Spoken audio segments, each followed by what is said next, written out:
கரூர் போயிட்டு மக்களை கவர்ற விதமா பேசியிருக்காரு சார். பாட்டெல்லாம் படிச்சிருக்காரு. புலி உருமுது புலி உருமுது புலி உருமுது வேட்டக்காரன் பாட்டு நானும் கேட்டேங்க, அருமையா இருந்தது. ஓட்டு ஓட்டு ஓட்டு ஓட்டு ஓட்டு ஓட்டு ஓட்டு ஓட்டு வராம் பாரு வேட்டக்காரன். தமிழ்நாட்டுல ரொம்ப நாளுக்கு அப்புறம் நல்ல ஒரு பாட்டு பாடக்கூடிய முதலமைச்சர் நமக்கு கிடைச்சிருக்கிறாருங்க. ஐயோ, என்னை பார்க்க 41 பேர் செத்து போயிட்டீங்களே அப்படின்னு அவர் என்னைக்காவது பொதுவெளியில அதற்காக ஒரு சொட்டு கிளிசரின் போட்டுக்கிட்டு கூட கண்ணீர் விட்டுருக்கிறாரா சார்? அரசாங்க வேலை கொடுப்பது அளவுக்கு அவங்க என்ன சார்? அவங்க இந்த எடப்பாடி பழனிசாமின்னு ஒருத்தர் இருக்கிறாரு, அவரு தேவையில்லாம முட்டு கொடுத்து எடப்பாடி பழனிசாமி அன்னைக்கு முட்டு கொடுக்காம இருந்தா இந்த விஜய்க்கு அரசியல் மறுவாழ்வே கிடைச்சிருக்காது. மன வலியோட இருந்தேன், அந்த நிகழ்வு மறக்க முடியல. மலேசியாவில போய் அப்படி போடு போடு போடு அப்படின்னு டப்பாங்குத்தாடினாருங்க.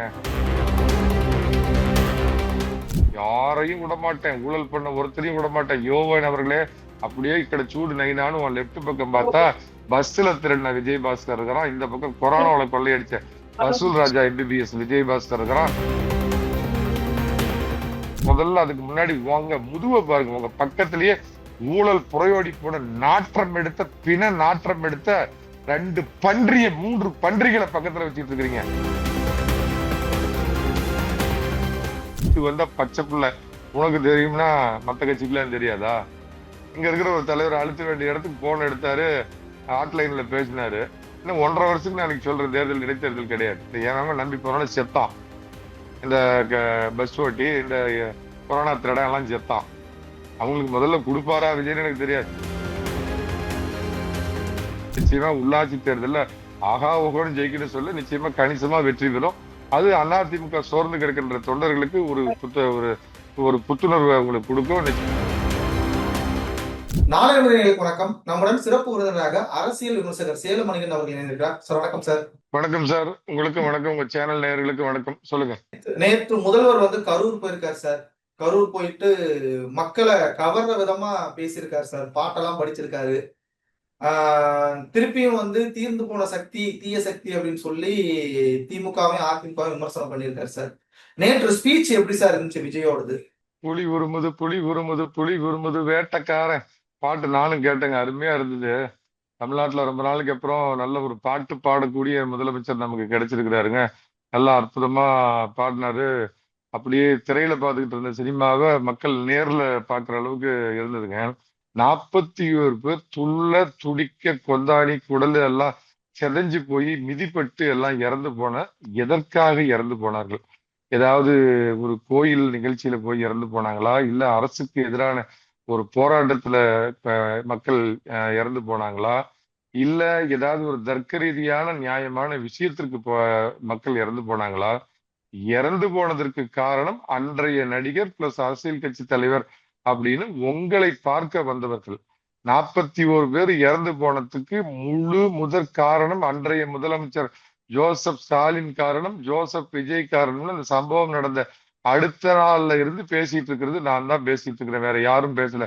41 பேருக்கு நான் அரசு வேலை கொடுக்குறேன் அப்படின்னு சொல்லி இவர் அறிவிச்சு நேற்று எல்லாத்துக்கும் அரசாணை கொடுத்திருக்காரு. எந்த விதத்துல சார் இது நியாயம்? அதாவது இந்த இறந்து போன 41 ஆன்மாக்களும் சாந்தி அடையட்டும், அந்த குடும்பம் அதுல இருந்து மீண்டு வரட்டும். ஆனா ஒரு அரிதாரம் பூசின உச்சபட்ச நடிகரா லைட்டை ஆஃப் பண்ணி அப்ப அப்படியே கழட்டு இதை காட்டுற மாதிரி காமிச்சு இறந்து போனதுக்கு அன்னைக்கு அரசாங்கமும் போலீஸும் எவ்வளவு காரணமோ அதுக்கு சற்றும் குறையாத அளவுக்கு நீங்களும் முதல்ல ஒரு குற்றவாளி சார். அவர் இதுக்கு நான் எப்படி பொறுப்பேற்க முடியும்? இதுக்கு முழுக்க முழுக்க கரூர் போலீஸ் தான் காரணம், யார் மேல தூக்கி பழிய போடுறீங்க அப்படின்னு சொல்லிட்டு போலீஸ் நாடகம் மாதிரி நடிச்சுட்டாங்க. நான் உங்களுக்கு கூட தேங்க்ஸ் பண்ணேன் அந்த ஸ்பீச்ல அப்படின்னு சொல்லி போலீஸ் மேல ஒரு குற்றச்சாட்டு வைக்கிறாரு சார். யாரு கட்டளையிட்டதுன்னு கேட்கிறாரு சார். ஒரு சிபிஐ விசாரணையில இருக்குது, ஒரு SIT தமிழ்நாட்டுல போட்டிருக்கிறாங்க. அப்படிப்பட்ட நேரத்துல ஒரு முதலமைச்சரா இருக்கிறவர் முதல்ல இந்த மாதிரி பொதுவெளியில பேசலாமா அப்படிங்கிறது ஒண்ணு. சார் முதல்ல கேக்குறேன், ஐயோ என்னை பார்க்க 41 பேர் செத்து போயிட்டீங்களே அப்படின்னு அவர் என்னைக்காவது பொதுவெளியில அதற்காக ஒரு சொட்டு கிளிசரின் போட்டுக்கிட்டு கூட கண்ணீர் விட்டுருக்கிறாரா சார்? அதற்காக வருத்தப்பட்டிருக்கிறார். அவங்களை கூட்டிட்டு போய் எல்லாம் செத்த வீட்டுக்கு போய் அவன் வீட்டுல கையை பிடிச்சி கேதம் விசாரிப்பான். ஆனா இவர் எல்லாத்தையும் கூப்பிட்டு வச்சு அங்க உட்காந்து கேதம் விசாரிச்சாரு. ஐயா நீங்க உங்க காசுல இருந்து 20 லட்சம் ரூபாய் கொடுத்தீங்க, பாராட்டுதலுக்குரியது. அரசு வேலை யார் விட்ட அரசு வேலை சார்? லட்சக்கணக்கான பேர் தமிழ்நாட்டுல, கோடிக்கணக்கான பேர் வெறும் இந்த விஏஓவுக்கும் அதுக்கு கீழே உள்ள போஸ்டிங்கும் பாத்தீங்கன்னா டிஎன்பிசி கால்ஃபர் பண்ணிச்சுன்னா 1,00,000 பேர் ஒரு போஸ்டுக்கு வந்து அப்ளை பண்ணிட்டு கபா கபான்னு காத்துக்கிட்டு இருக்கிறப்ப என்ன நான் கேட்கிறேன், இவங்க சுதந்திர போராட்ட தியாகிகளா, இல்ல நாட்டை காப்பாத்தின பிஎஸ்எஃப் வீரர்களா, இல்ல ராணுவ வீரர்களா, இல்ல சட்ட ஒழுங்கை காப்பாத்தின போலீஸா? ஒரு நடிகரை எப்படியாவது பாத்திர மாட்டோமான்னு பச்சிலம் குழந்தைய தூக்கி கையில வச்சுட்டு அந்த குழந்தையும் சேர்த்து பரலோகம் அனுப்புன அந்த லேடிஸோட சேர்த்து எத்தனை பேர் செத்து போனாங்க. இந்த இப்ப வாய் பொத்தி அப்படியே கண்டுங்காணாம அப்படியே லைட்டா ஒரு குரல் விட்டுட்டு இருக்காங்க. அந்த 10 கோடி திமுக கிட்ட வாங்கிட்டு 15 கோடி வாங்கிட்டு நேற்று வரைக்கும் மு.க.ஸ்டாலின் மாதிரி உண்டான்னு கொடி பிடிச்சிட்டு செங்கொடி பிடிச்சிக்கிட்டு அதை இன்னைக்கு வயிற்றுல சுத்திக்கிட்டு கோமணம் இல்லாம இன்னைக்கு விஜய் பக்கம் போய் நின்றுட்டு கொள்கை ஆதரவுன்னு கொடுத்துட்டு இருக்கிறாங்களா அந்த கம்யூனிஸ்ட். இதை பத்தி கேள்வி கேட்பாங்க. அது நியாயம்பாங்களா? நீங்க அவங்கள வாழ வைக்கிறதுக்கு 20 லட்ச ரூபா கொடுத்தீங்க, மாசம் 20 லட்ச ரூபா கொடுங்க, உங்க கட்சியில இருந்து கொடுங்க, உங்க கல்யாண மண்டபத்துல இருந்து கொடுங்க. அரசாங்க வேலை கொடுப்பது அளவுக்கு அவங்க என்ன சார்? அவங்க பாவம் தியாகம் பண்ணி செத்து போனாங்க. நடிகனை பார்க்க வந்து செத்து போயிட்டாங்க சார். இது எல்லாம் இந்த நாளைக்கு இவரு ரங்கராஜ் பாண்டே இன்னைக்கு காலையில கேட்டிருந்தார், சாலை விபத்துல இறந்து போறவங்களோ இல்ல ஏதாவது விபத்துல இறந்து போறவங்களோ அதாவது வயோதிகம் காரணம் இல்லாம ஒரு திடீர் மரணம் வர்ற எல்லாத்துக்குமே அவங்க குடும்பத்தை காப்பாத்துக்கிற மாதிரி வேலை கொடுப்பீங்களா? அப்புறம் நினைவு சின்னம் எழுப்புறாராம். அப்ப முதல்வர் அவர்களை தயவு செஞ்சு நினைவு சின்னம் எழுப்புங்க. நடிகனான என்னை பார்க்க வந்து பச்சிலும் குழந்தைகள் 11 பேரை கீழே போட்டு மிதிச்சு செத்து போனதற்கு அன்றைய முதலமைச்சர் ஜோசப் ஸ்டாலினும் காரணம், இன்று முதலமைச்சர் ஆகி போன ஜோசப் விஜய் நானும் காரணம். ஆமென் அப்படின்னு ஒரு கல்வெட்டு வைக்க சொல்லுங்க. மன வலியோட இருந்தேன், அந்த நிகழ்வு மறக்க முடியல, நான் மன வலியோட இருந்தேன்னு சொல்லியிருக்காரு சார். ரொம்ப மன வலிமையோட தான் பனையூர் பங்கர்குழியில போய் 15 நாள் போய் தனி பிளைட்ல ஓடி போய் அன்னைக்கு ராத்திரியே அங்க ஒண்டிக்கிட்டு என்ன பண்றதுன்னு தெரியாம இந்த எடப்பாடி பழனிசாமின்னு ஒருத்தர் இருக்கிறாரு, அவரு தேவையில்லாம முட்டு கொடுத்து எடப்பாடி பழனிசாமி அன்னைக்கு முட்டு கொடுக்காம இருந்தா இந்த விஜய்க்கு வந்து அரசியல் மறுவாழ்வே கிடைச்சிருக்காது. ஆனா முதலமைச்சரா இருக்கிறது ஸ்டாலின் சொன்னார், எடப்பாடி பழனிசாமி தான் சொந்த கட்சிக்காரருக்கு கூட இந்த அளவுக்கு வந்து தாங்கி தாங்கி ஆதரிச்சு பேசியிருக்க மாட்டாரு, அந்த அளவுக்கு விஜய்க்கு பேசுறாருன்னு கிண்டல் அடிச்சாரு. அந்த மாதிரி அவரு பேசி இவருக்கு உயிர் தண்ணி கொடுத்தாரு. ஏன் தம்பி, அந்த சம்பவம் நடந்த 20 நாள்ல மலேசியாவில போய் அப்படி போடு போடு போடு அப்படின்னு டப்பாங்குத்தாடினாருங்க. அப்ப மலேசியாவில தாங்க இருந்தேன். ஏங்க ஒரு மனுஷனுக்கு உன்னை பார்க்க வந்து 41 பேரு 11 குழந்தையா நினைச்சு பாரு. உன்னுடைய அருமை தங்கை, மரியாதைக்குரிய உங்களுடைய அருமை தங்கை சின்ன வயசுல இறந்து போச்சு அப்படின்னு அதோட நினைவை நீங்க எப்படி போற்றி அந்த நினைவை எந்த நேரத்துல நீங்க மனசுல வச்சுட்டு இருக்கிறீங்களா? அந்த மாதிரி 11 பச்சிளம் குழந்தைகள் செத்து போச்சு. நான் சம்பவம் நடந்த 21 நாள்ல போய் மலேசியாவில போய் குத்துப்பாட்டு ரிங்கிட்ல நல்லா காசு, அதுக்கு எவ்வளவு 50,000 மினிமம் டிக்கெட்டு 20,000 நம்ம காசுல. அவ்வளவு டிக்கெட் போட்டு இந்த என்ன ஜனநாயகன்கிற படம் கேசட் ரிலீஸுக்கு போய் அங்க குத்தாட்டம் போட்டு அதான் ஒரு மன வேதனையோடு இருக்கிற மனவேதனை அப்படின்னு. உண்மையாலுமே நீங்க இயேசு கிறிஸ்துவை அன்பை நாடுற அந்த கிறிஸ்தவ மதத்தை சேர்ந்தவர், அந்த மதத்தை நீங்க மனதார ஏற்றுக்கொண்டவர் அப்படின்னா முதல்ல நடந்த சம்பவத்திற்கு சட்டப்படி நான் தண்டிக்கப்பட வேண்டியவனோ என் மீது குற்றமோ இருக்கிறதோ இல்லையோ தெரியாது. ஆனால் இந்த சம்பவத்திற்கு நானும் காரணம், நான் இதற்கு பொறுப்பேற்கிறேன், என்னை மன்னியுங்கள்னு நீங்க மக்கள் முன்னாடி நீங்க முன்னாடியே மண்டிட்டு மன்னிப்பு கேட்டிருக்கணும். இல்ல முதலமைச்சர் ஆனதுக்கு அப்புறமாவது நீங்க மண்டிட்டு இதுக்கு அதுக்கு முதல்ல ஒரு ரெஸ்பான்சிபிலிட்டி எடுத்துக்கிட்டாரா? யாரு அப்ப விட்ட அரசு வேலையா? உன் கட்சியில இருந்து கொடுக்க மாட்டா, உன் அறக்கட்டையில இருந்து கொடுக்க மாட்டா, விஜய் வித்தியாசிரமம் அப்படின்னு சொல்லி நீ நடத்துற பள்ளியில கோடி கோடியா அடிக்கிறீங்களா, அதுல இருந்து கொடுக்க மாட்ட.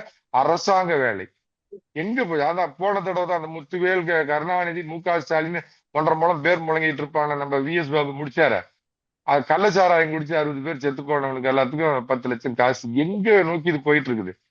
ஆனா மானங்கட்ட வயிற்று பிழைப்புக்கு இங்க எப்படி இந்த அதிமுகவுல இருந்து அரசியல் வயிற்று பிழைப்புக்காக அணிமாறி போய் இன்னைக்கு விஜய். அதுல இன்னும் ஒரு பயங்கர காமெடி.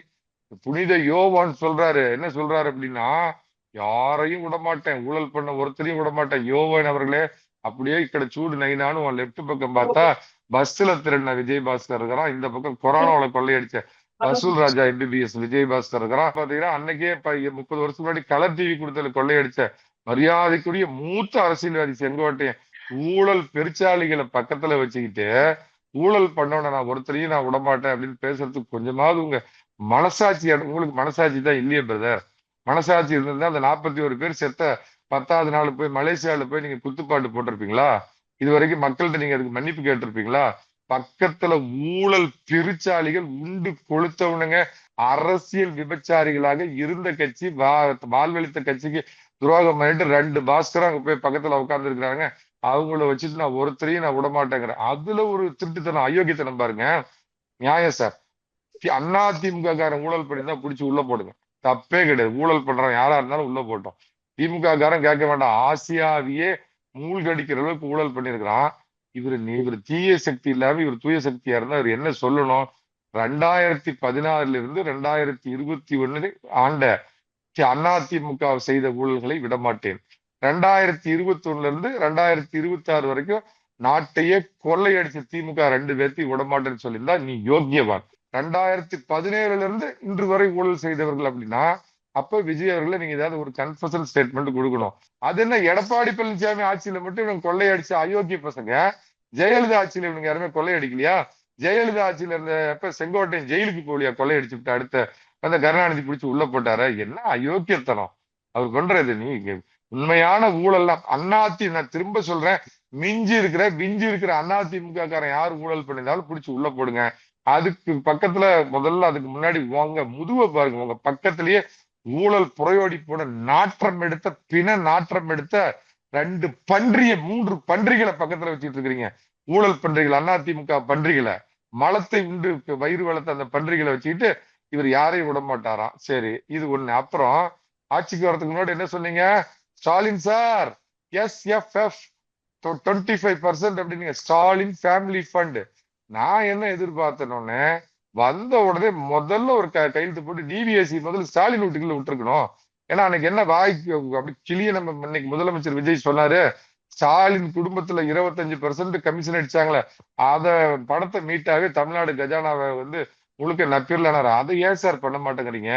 இந்த ஏவா வேலு, ஒட்டாத வேலு, மண்டல்லாத வேலு, மண்டைக்கு மேலே இல்லாத அதெல்லாம் சும்மா சின்னது சார். அது பெரிய திமிங்கல மீன், இதெல்லாம் விலாங்கு மீன். இதெல்லாம் எப்ப வேணாலும் கதம் பண்ணலாமே. ஏன் ஸ்டாலின் மேல நடவடிக்கை எடுக்கல?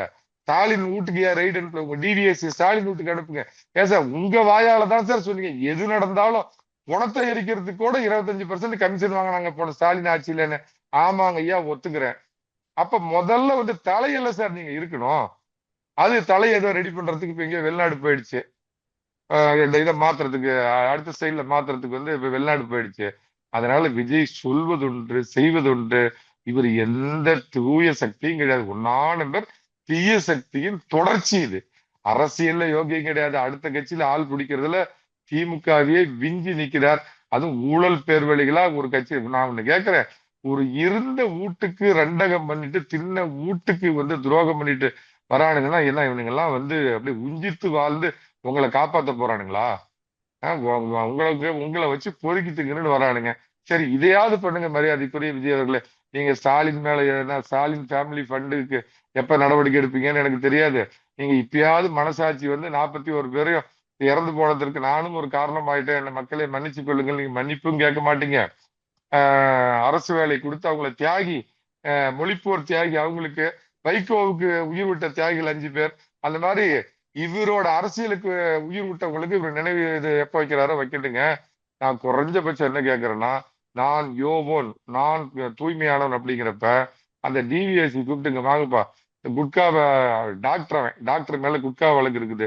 அதை விட ஒரு அயோக்கியது குட்காங்கிறது கிட்டத்தட்ட போதை மருந்து கடத்துறதுக்கு சமம். அது சிபிஐ என்ன வேணாலும் பண்ணிட்டோம். இவர் அண்ணன் மேல என்ன அந்த வழக்கை துரிதப்படுத்தி அண்ணன் உண்மையான குற்றவாளியா இல்லையான ஒரு கிளியர் சீட்டு கொடுங்கன்னு டிவிஎஸ்சி கூப்பிட்டு உடனே ஆர்டர் போடலாமே. இந்த பஸ் திருடினவன், இந்த கொரோனாவில் கொள்ளையடிச்சவன் பேர்ல அப்படி இது பண்ணலாம். ஆனா அது கூட வேணாம், விட்டு தொலைங்க. குறைஞ்சபட்சம் இந்த வழக்குகளிலிருந்து இவங்க எல்லாருமே விடுபடுகின்ற வழக்கு டிஸ்சார்ஜ் ஆகி எந்த குற்றமும் இல்லை நிரூபிக்கிற வரைக்கும் என்னுடைய கட்சியில் எந்த பொறுப்பையும் தரமாட்டேன் அப்படின்னு இந்த தூய யோவன் விஜய் சொல்லுங்க பார்க்கலாம். கலிசடை, திமுகவோட 3ஆம் தர கலிசடை. நீங்க இதெல்லாம் பண்ண வேணாம். இன்னொன்னு கூடுதலா ஒண்ணு கேட்கறேன்னு சொல்லுங்க. ஏன்னா உங்க கூட இருக்கிறார நம்ம அவர் என்ன அமைச்சருங்க, ஆதவ் அர்ஜுனா. ஒரே 2.5 வருஷத்துல 3.5 கட்சிக்கு போனவர். அவர் மேல எந்த குற்றச்சாட்டும் இல்லையா? அந்த ஆதவ் அர்ஜுனா என்ன யோக்கியனா? அவங்க குடும்பமே லாட்டரியில கொள்ளையடிச்ச குடும்பம். ஆதவ் அர்ஜுனா மேல எத்தனை வழக்குகள் இல்ல? ஆதவ் அர்ஜுனாவை நாளைக்கு தன்னிலை விலக சொல்லுங்க. என் மேல எந்த மத்திய குற்றப்பிரிவு வழக்குகளோ, மாநில அரசாங்கம் சம்பந்தப்பட்ட வழக்குகளோ, இல்ல வட மாநில சம்பந்தப்பட்ட வழக்குகளோ இல்ல அப்படின்னு சொல்லுங்க பார்க்கலாம். அப்பேற்பட்ட யோகியனை வச்சுக்கிட்டு இவருக்கு ஊருக்கு முழுக்க இவர் உபதேசம் பண்றாங்கிறப்ப மக்கள் இது எள்ளி நகையாடுவாங்க. நீங்க உண்மையாலுமே ஊழலை ஒழிக்கிறீங்க, ஏதாவது அப்ப இதுலலாம் காசு வாங்க மாட்டேங்கிறாங்க சார் அப்படிங்கிறீங்க. மேடையிலே ஓரளவுக்கு சொல்றாரு ஒரு சார், மேடையிலே சொல்றாரு, ஊழல் ஒழிஞ்சிருச்சு, லஞ்சம் ஒழிஞ்சிருச்சு, அரசாங்கம் கூப்பிட்டு வேலைகள்லாம் பாக்குது, ஒரு வயசான தாத்தா சொன்னாருன்னு மேடையிலே சொல்றாரு சார். ஏப்பா உன் கட்சியை சேர்ந்த ஒரு வழக்கறிஞர், நான் அரசு வழக்கறிஞருக்கு எனக்கு கொடுக்காம 30 லட்சம் 50 லட்சம் வாங்கிட்டு போடுறாங்கன்னு கோர்ட்டுக்கு போயிருக்குது, என்ன அப்ப நம்ம பீச் கண்ணெல்லாம் மூடிக்குமா? காந்தி பொம்மை மாதிரி இப்படி இப்படி இதெல்லாம் மறைச்சுக்குவாரா? ஸ்டாலின் மேல விரைந்து நடவடிக்கை எடுங்க. உங்க பக்கத்துல இருக்கிற நான் யோவன், என் பக்கத்துல இருக்கிறவன் அத்தனை பேரும் அது என்ன சொன்னாரு? தொடமாட்டேன், தொட விடமாட்டேன், தொட்டவனையும் விடமாட்டேன். அதே மாதிரிதான் என் பக்கத்துல இருக்கிற ஆதவ அர்ஜுனா, அவன் பேர்ல எந்த கேஸும் இல்ல அப்படின்னு அவர் ஒரு கிளியர் சீட் வாங்கிட்டு வர சொல்லுங்க. இந்த அதிமுகவுல இருந்து கொள்ளையடிச்சுட்டு நாற்றம் பிடித்த பன்றிகள் டிச்சு பண்ணீங்க போய் இப்ப பக்கத்துல நின்றுட்டு இருக்குது பாத்தீங்களா? இந்த பன்றிகளை குளிப்பாட்டி இந்த வெண்பன்றிகள் வெள்ளை பண்ணி ஆக்குங்க, வெஜிடபிள் சாப்பிடுற வெள்ளை பண்ணி ஆக்குங்க பார்க்கலாம். இதையெல்லாம் பண்ணுங்க. இது ஒரு மோசமான முன்னுதாரணம். அப்புறம் நீதிமன்றம் ஏன் இதுல அப்படியே ஒரு சாப்பிட்டா, இது இடைக்கால பணிதான் இது. தீய சக்தியை திருட்டு திமுகன்னு சொல்லி விமர்சனம் பண்ணியிருக்காரு. தீர்ந்து போன சக்தியா சொல்லி அதிமுகவும் திமுகவும் கூட்டு களவாணி அப்படின்னு சொல்லி பேசியிருக்காரு சார். இந்த கூட்டுக்களவாணின்னு சொன்ன ஸ்டாலின் தானே என்ன பண்ணாரு? சதி பண்ணாரு. சதி பண்ணி எடப்பாடி பழனிசாமியை முதலமைச்சரை உட்கார வச்சுட்டு வெளியில இருந்து ஆதரவு கொடுக்குறேன்னு அந்த ஸ்டாலின் வீட்டுக்கு எதுக்கு சார் போனாரு இவரு? ஸ்டாலின் வீட்டுக்கு விஜய் அங்க மட்டும் போய், அப்ப எடப்பாடி பழனிசாமி மட்டும் ஒரே களவாணி, ஸ்டாலின் கூட்டு களவாணி இல்லையா? அவர் வீட்டுக்கு போய் அவர் விட்டு அப்படியே சால்வை எல்லாம் போட்டு ஆசீர்வாதம் வாங்கினாரு. இது ஒண்ணு. சரி சார், இன்னொரு பெரிய கூட்டு களவாணி உங்க கூடயே இருந்துட்டு அப்படி உங்களுக்கு வாழையும் காமிச்சிட்டு இந்த பக்கம் தலையும் காமிச்சிட்டு கமலஹாசன் மாதிரி காலையில ஒண்ணு மத்தியானம் ஒண்ணு சாயந்தரம் ஒண்ணு பேசிட்டு இருக்கிறார் அண்ணன் திருமாவளவன். திருமாவளவனை முதலமைச்சராக்கி அதுல அதிமுக மந்திரி சபை அமைச்சு திமுக வெளியில இருந்து ஆதரவு தெரிவிக்கும் அப்படின்னு சொன்ன திருமாவளவனை பக்கத்துல வச்சுட்டு இருக்கிறாரு இந்த தூய சக்தி. என்ன இது உதாரணம்?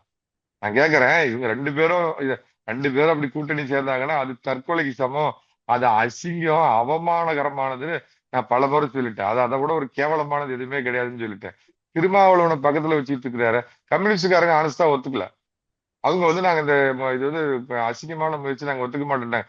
திருமாவளவனை முதலமைச்சர் ஆகணும்னு ஏன் உங்களுக்கு ஆதரவு கொடுக்கறதுக்கு 2 நாள் தாமதம் பண்ணாரு? தான் முதலமைச்சர் ஆகுங்கிற ஆசையில ஒவ்வொரு அதிமுக முன்னாள் அமைச்சர் பொண்ணு எனக்கு மட்டும் இந்த வாய்ப்பை கொடுத்தீங்கன்னா இந்த பிறவி உள்ளவரை நான் உங்களை எல்லாம் மறக்க மாட்டேன், நீங்க தான் அரசாங்கத்தையே நடத்த போறீங்கன்னு நாக்க தொங்க போட்டுக்கிட்டு முதலமைச்சர் பதவிக்கு 2 நாள் அலைஞ்சுட்டு அப்புறம் அதுக்கு எடப்பாடி பழனிசாமி ஆகாது போ நடக்காதுன்னு வேற வழி இல்லாம இப்ப அங்க வன்னியரசு வேற வழி இல்லாம ஆக்கி விட்டு வன்னியரசு இப்ப பெரிய தலைவரா டாலஸ்ட் லீடரா உருவாயிட்டு இருக்கிறாருன்னா பித்தம் எதை தின்னால் பித்தம் தெளியுன்னு புரியாம டெய்லி ஒண்ணு பேசினுக்கிறார். ஆட்சிக்கு ஆதரவு தருவாராம் விஜய்க்கு, ஆனா கூட்டணி அவரோட கிடையாதான். நாளைக்கு என்ன உள்ளாட்சி தேர்தல் வருதுன்னு வச்சுக்கோங்க, போய் விஜய் அரசுக்கு எதிராக போய் திமுகவோட சேர்ந்து நின்று பிரச்சாரம் பண்ணுவீங்களா? ஆனா அவங்க அமைச்சருங்க இன்னைக்கு உங்க டிவியில் ஒண்ணு சொல்றேன், தாவேக்காவிற்கு கொடுக்கும் ஆதரவை விடுதலை சிறுத்தைகள் நாங்க வாபஸ் வாங்குறோம்னு என்னைக்கு அறிவிக்க மாட்டார். அறிவிச்சாலும் நான் தான் உண்மையான விடுதலை சிறுத்தை கட்சி, திருமாவளவனை கட்சி விட்டு வெளியேற்றுறேன்னு அண்ணன் வன்னியரசு சொல்லிட்டு விஜய்க்கு சொம்படிச்சு மந்திரி பதவியை காப்பாத்திக்குவாரா இல்லையா? மார்க் மை வேர்ட்ஸ் எழுதி வச்சுக்கணும். இடைத்தேர்தல்ல வச்சு செஞ்சு விடுங்க திமுக அப்படின்னு சொல்லி விஜய் பேசினாரு. பேசின கொஞ்ச நேரத்திலே இடைத்தேர்தலுக்கு தடை அப்படின்னு சொல்லிட்டு உயர்நீதிமன்றம் சொல்லியிருக்கு சார். இது எப்படி பாக்குறீங்க சார்? ஏன் பாஸ் உனக்கு தான் ஆள் பிடிச்சி எல்லாத்தையும் அப்படியே உங்க என்னது பனையூர் வாஷிங் மிஷின்ல போட்டு அவங்களெல்லாம் வெளுத்து பனையூர் பங்கு தந்தைகிட்ட போய் அப்ப வாங்கி நாக்கில் அப்படியே தொட்டு கொடுத்து புனித யோகன் ஆக்கி அவங்களை கொண்டாந்து ஜெயிக்க வச்சு என்னைக்கு ஏத்திக்க. உனக்கு அரசியல் இருக்கு. நேற்று பச்சை பிள்ளை உனக்கு தெரியும்னா மத்த கட்சிக்கெல்லாம் தெரியாதா? இங்க இருக்கிற ஒரு தலைவர் அழுத்த வேண்டிய இடத்துக்கு போன் எடுத்தாரு, ஹாட்லைன்ல பேசினாரு. இன்னும் 1.5 வருஷத்துக்கு நான் சொல்றேன், தேர்தல் இடைத்தேர்தல் கிடையாது. ஏன் நம்பி போனோட செத்தான் இந்த பஸ் ஓட்டி, இந்த கொரோனா திருடம் எல்லாம் செத்தான். அவங்களுக்கு முதல்ல கொடுப்பாரா விஜய்னு எனக்கு தெரியாது. அவங்க விஜய் கூட போட்டோ எடுத்ததே பெரிய விஷயமா பேசுறாரு சார். எம்ஆர் விஜயபாஸ்கர் தோல் மேல ஒரு கை போட்டு ஒரு போட்டோ மட்டும் எடுக்கணும், பேர குழந்தைங்க எல்லாம் கேக்குது, தாத்தா நீங்களும் மாமா கட்சிக்கு வந்துட்டீங்களான்னு சொல்லி பேசுதுன்னு சொல்லி ரொம்ப பெருமையா பேசுறாரு சார் எம்ஆர் விஜயபாஸ்கர். பிள்ளைகள்லாம் இருக்காது. போன பீரியட் இப்படிதான் 2021 ஒருத்தான கொரோனாவில் திருடினவன் அவன் பிள்ளைய நல்லா ட்ரெயின் பண்ணிப்பா, அவன் நல்ல அழகான குழந்தை. அது பாத்தீங்கன்னா இரட்டை இலைக்கு ஓட்டு போடுங்கள் எங்கள் எடப்பாடி ஐயாவிற்கு, இந்த நாட்டிற்கு நல்லதும் செய்யும் எங்கள் எடப்பாடி ஐயா அப்படின்னு அந்த பொண்ணு அழகா பாடிச்சு 2021 சட்டமன்ற தேர்தல்ல. குழந்தையெல்லாம் இப்படி ஏன்டா கொண்டு வந்து இப்படி அசிங்கப்படுத்துறீங்க? இவங்க குழந்தைங்க எல்லாம் இது பண்ணி இப்ப நேத்து வரைக்கும் இருந்த ஜெயலலிதா அந்த போட்டோலாம் தூக்கி எறிஞ்சிட்டானுங்களா? அந்த பனையூர் இது டிச்சை தாண்டி ஓடுவானுங்களே, அப்பயே தூக்கி எறிஞ்சிருப்பானுங்களா? மானங்கெட்ட அற்ப பிறவிகள், அரசியல் விபச்சாரிகள், விபச்சாரம் பண்ண போயிருக்கிறானுங்க. அவனுங்கெல்லாம் ஒரு ஆளு. இவனுங்க போனானுங்க. இன்னும் 1.5 வருஷத்துக்கு இந்த 6, 7 சட்டமன்ற தொகுதிக்கு இடைத்தேர்தல் வராது. நான் இன்னைக்கே சொல்றேன், எழுதி வச்சுக்கோங்க. சார், அந்த மாதிரி நேத்து வந்து கரூர் மாவட்ட அந்த உள்ள அரங்கத்துக்குள்ள நிகழ்ச்சி நடக்கும் போது எம்.ஆர். விஜயபாஸ்கரும் விஜயபாஸ்கரும் வெளியில நிப்பாட்டி வச்சுட்டாங்க சார். என்னன்னா அரசு பிரதிநிதி இருக்கிற ஆள் மட்டும் தான் உள்ள போகணும், பயனாளிகள் உள்ள போகணும் அப்படின்னு சொன்னனால 2 பேரும் வெளியில விஜய் காரு பக்கத்துல வெயிட் பண்ணாங்க சார். குடிச்சிட்டு கூட தொங்குவானுங்க. ஏற்கனவே ஜெயலலிதா இருக்கிறப்ப அந்த வேலையெல்லாம் பண்ணவனுங்க தானே. அதாவது பொழைக்கணும், வயிற்றுப்பாட்டுக்கு பொழைக்கணுங்கிறப்ப வேட்டி கீழே இருந்தாருன்னா, அன்றாயர் உள்ள போட்டிருந்தாருன்னா, அம்மனத்தோட சுத்துறான்னா, இதுக்கு மேல பதில் இல்ல தம்பி. வேற கேள்வி கேளுங்க. சார், இப்ப வந்து அதிமுக இப்ப இடைத்தேர்தல் இல்ல, அதிமுக அடுத்து வரக்கூடிய உள்ளாட்சி தேர்தலுக்கு தயாராகிட்டு வருதா சார்? நான் அறிந்த வரைக்கும் இது ஒரு பெருந்தோல்வியிலிருந்து அதை சரி பெறணுங்கிறதுக்காக மாவட்ட வாரியாக திரு பொதுச் செயலாளர் எடப்பாடி பழனிசாமி அவர்கள் நிர்வாகிகளை சந்திக்கிறாரு. இப்ப சில விஷயங்களை வெளியில சொல்ல முடியாத விஷயங்களை மனதிலிருந்து பேசுறாரு. கட்சி ஒரு மறு உருவாக்கம் பண்ணணும் அப்படிங்கிறதுல. ஏன்னா இதுல எல்லாருமே சொல்றாங்க எடப்பாடியோட மறு உருவாக்கம் பண்ணணும், எடப்பாடி ரீதிங் பண்ணணும். அது நான் பண்ணாம வீட்டுல படுத்துட்டு இருப்பாரு. இவ்வளவு பெரிய ஒரு சரிவு சந்திச்சிருக்கிறப்ப அந்த கட்சி நம்ம காலத்துல இப்படி ஒரு கெட்ட பேரை அதுக்கு நம்ம காரணம் ஆயிட்டோம்ங்கிறப்ப அது மறு உருவாக்கம் பண்றதுக்கு அவர் எல்லாரும் பண்ணிட்டு இருக்காரு. உள்ளாட்சி தேர்தல் வரும்போது நிச்சயமா, ஏன்னா அதிமுகவுக்கு அந்த அமைப்பு ரீதியான பலம் இருக்குது. அதே மாதிரி எல்லாருக்குமே மனசுல வந்து எடப்பாடி பழனிசாமி நம்ம வீட்டுல தானே போடுறோம் விஜய்க்கு ஓட்டு, மீதி ஓட்டு வரும், எடப்பாடி பழனிசாமி ஜெயிப்பார் நினைச்சிட்டு இருந்தவங்க எல்லாரும் இப்படி ஆகி போச்சுங்கிறப்ப அந்த இன்னும் 6 மாசத்துக்குள்ள இவங்க ஆட்சி சிரிக்க போற இது எல்லாமே பார்த்து நிச்சயமா உள்ளாட்சி தேர்தல்ல ஆகா ஓகோன்னு ஜெயிக்கணும்னு சொல்ல நிச்சயமா கணிசமா வெற்றி பெறும். அது அதிமுக சோர்ந்து கிடக்கின்ற தொண்டர்களுக்கு ஒரு ஒரு புத்துணர்வு அவங்களுக்கு கொடுக்கும். நிச்சயமா அதுல இருந்து மீண்டு வருவாங்க. அதிமுக வாழ வேண்டிய கட்சி, இன்னும் 100 ஆண்டுகள் வாழப்போகும் கட்சி. சார், விஜய் பேசியிருக்காரு சார். 5 நிமிஷம் பேசினதுக்கே குளத்தூர்ல கொத்து பரோட்டா போட்டாங்க அப்படின்னு சொல்லிட்டு பேசியிருக்காரு. இதை எப்படி சார் பாக்குறீங்க? குளத்தூர்ல கொத்து புரோட்டா போட்டது ஏன் அதே 5 நிமிஷம் மத்த இடத்துல எல்லாம் வந்து பேசினாரு. எடப்பாடி பழனிசாமி 98,000 ஓட்டுல எப்படி ஜெயிச்சாரா? தமிழ்நாட்டிலேயே அதிக ஓட்டு வாங்கி அதுல உடனே சொல்றாங்க எடப்பாடி பழனிசாமி காசு கொடுத்து தாவேகா வேட்பாளர் வாங்கிட்டானேப்பா. எடப்பாடி பழனிசாமி எதிர்கட்சி தலைவர், ஆளுங்கட்சி நம்ம முத்துவேல் கருணாநிதி என்னமோ கருமாந்திர ஸ்டாலின் பாருங்கள முதலமைச்சரா இருக்கிறவரு, அங்க இருக்கிற VS பாபு நேற்று வரைக்கும் அந்த கட்சியில இருந்தவன் கூப்பிட்டு அந்த ஆளுக்கு ஒரு 5 கோடி கொடுத்து அவர் விலைக்கு வாங்கியிருக்க முடியாதா? அங்க போய் நீ பேசுன கொத்து புரோட்டா போட்டாங்க. எடப்பாடி நீ தான் போய் பேசுறேன். ஏன்னா எடப்பாடி பழனிசாமி வந்து கைமா புரோட்டா பண்ணாங்களா? தமிழ்நாட்டிலேயே அதிக ஓட்டு வாங்கி ஜெயிச்சவர், 98,000 வாக்குகள் அதிகமா வாங்கி ஜெயிச்சவர் எடப்பாடி பழனிசாமி. அது அவனுங்களுக்கு அடிச்ச சுனாமி பேரழிவு. ஒரு சிட்டிங் முதலமைச்சரே தோத்து போறாரு அப்படின்னா அந்த மாதிரி அநியாய அக்கிரம ஆட்சி, ஊழல் ஆட்சி, மனித உயிரை குடிக்கிற ரத்தம் குடிக்கிற ஆட்சி, அதுக்கு தோத்து போனாங்க. அதுக்கு இவரு பிரச்சாரம் பண்ணாரு. அப்ப நீ போகாத இடத்துல இருந்து கூட தான் மக்கள் ஓட்டு போட்டுருக்காங்க. மொத்தமே பிரச்சாரம் பண்ணது 10 மாவட்டத்துல தான். மீதி மாவட்டத்துல எல்லாம் போகாத இடத்துல தானே அது சினிமா மாவட்டத்துல ஓட்டு போட்டுருக்காங்க. அதை அப்படியே ஒரு கிரெடிட் சேர்த்துக்கிறாரு. அப்படியே ரைமிங்கா எழுதி கொடுக்குறவரு. முன்னாடி துண்டு சீட்டு, இவருக்கு A4 சீட்ல நம்ம இவரு பாத்தீங்கன்னா நல்லா எழுதி கொடுக்குறாரு. அதை ரைமிங்கா அடிக்கிறாரு. பல்வேறு அரசியல் கருத்துக்களை கூறியிருக்கிறாங்க சார். நன்றிங்க, வாய்ப்புக்கு நன்றி.